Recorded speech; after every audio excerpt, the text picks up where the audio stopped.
Hello, we're here today with Nadia Hashimi. Hello Nadia, how are you? Hi, how are you, Cheryl? Nadia has written a wonderful book called A House Without Windows.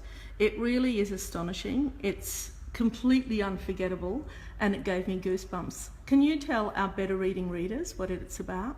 Sure. I'm really happy with this book and happy to be getting it into the hands of readers. So A House Without Windows is the story of Zeba. And Zeba is a woman who considers herself a very ordinary woman living in Afghanistan. And one day there's a commotion at her house and her children come together, her neighborhood sort of descends upon her, and they find that she is there in the courtyard of their small home, and her husband's dead body lays beside her with a hatchet buried in the back of his head. And when they ask her what happened, Zeba does not offer very much, and all accusing fingers point towards her, and Zeba is arrested and then taken to prison, where she meets several other women, her cellmates and others, who are imprisoned for crimes of immorality. Okay, we're chatting with Nadia Hashimi. Her book is called A House Without Windows. Now, there's a lot that struck me about this book. One, that it's got a gorgeous cover. Two, that it's beautifully written. But the subject matter, of course, is, I know it's fiction, but, you know, it leans on the truth a lot.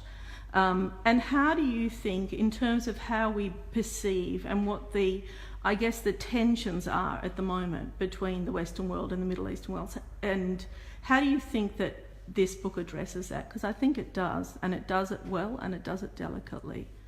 Yeah, I think the question of the intersection between East and West is a very reasonable one to ask, and one that we really should be asking ourselves, since there is so much interaction between those two sides of the world. And in this novel, you know, I try to approach big subjects, politics and things like that, but through the guise of a story that one can really enjoy. And that's what I've tried to do in this story. Not every Western Band-Aid will fix in the Eastern wound.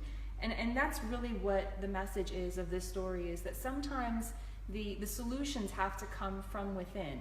And that's what the people around Zeba try to do, is figure out how they can help her, how they can guide her through the justice system of Afghanistan with a mixture of the tools that come from the Western justice system, and then also with some of the intrinsic elements that Afghans use to solve problems.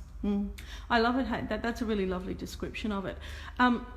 Also, too, it's about relationships and it's about friendships and the friendship between women. And there seemed to me to be a strong bond. Is that a cultural thing, or is that something that, you know, that's come from you? I think women all over the world have strong bonds, and I think that's why we like to read about strong women and their interactions with one another. We like to read about when there's tension between two women, because there's an interesting dynamic there. And so the dynamic between Zeba and her sorceress mother is an interesting one. It gives a lot of history to Zeba's actions. And then the dynamic between Zeba and the rest of her cellmates is also one where they're all sort of thrown into this very difficult circumstance. For some women, prison is prison. For some women, prison is freedom. And they then, in that context, have to figure out what kind of a sisterhood and friendship they can kind of extract from that, because they're all trapped in this world. Yeah, extraordinary. Can we talk a little bit? There's been a lot of conversation in the media about clothing, and I'm sure you've read some of the nonsense that's been going on. What's your view on what people should be wearing? You know, I mean, to me it almost sounds ridiculous even asking you that question, because I feel culturally that you should wear whatever you want to wear. But anyway, how do you feel about that? You've hit my opinion right there. Yeah.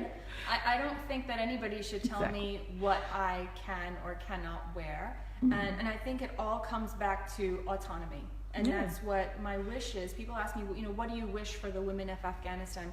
It's the same thing that I wish for any woman in this world. It's autonomy and agency, and the right to make those decisions for yourself without judgment, without pressure, and without feeling that reputation will be tarnished, or that your stance will take on a whole political context when it really shouldn't. So I don't think anyone should be dictating the clothing of another woman, woman or man. It really has to come from within. Precisely. Yeah. I so agree with you. Look, like most fiction we read, there is always, we talk about this a lot with our better reading readers, that there is so much truth in fiction, and often there's more truth in fiction than there is in truth. How much of this book is about you and your upbringing and where you're from? All of my work actually leans very heavily on truth and reality.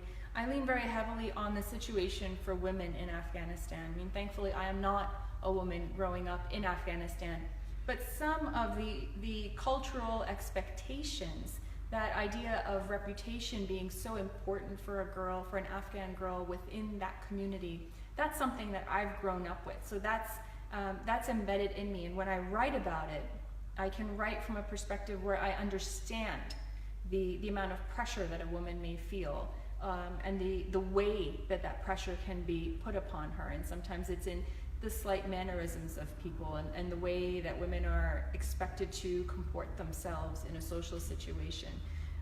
And then all the rest of it is really my personal outrage at some of the injustices that are happening to women in Afghanistan, since I have the good fortune of having been raised in a country where I do enjoy a lot of personal freedom, and where I have not lived in a country that's been for nearly 40 years in some state of violence or war, which has a huge impact on them as well. Well, I urge you to read this book. It's called A House Without Windows. It's by Nadia Hashimi. And thank you so much, Nadia, for joining us today. Thank you for coming into the Better Reading Office. Thank you, Cheryl, and thanks to all for listening.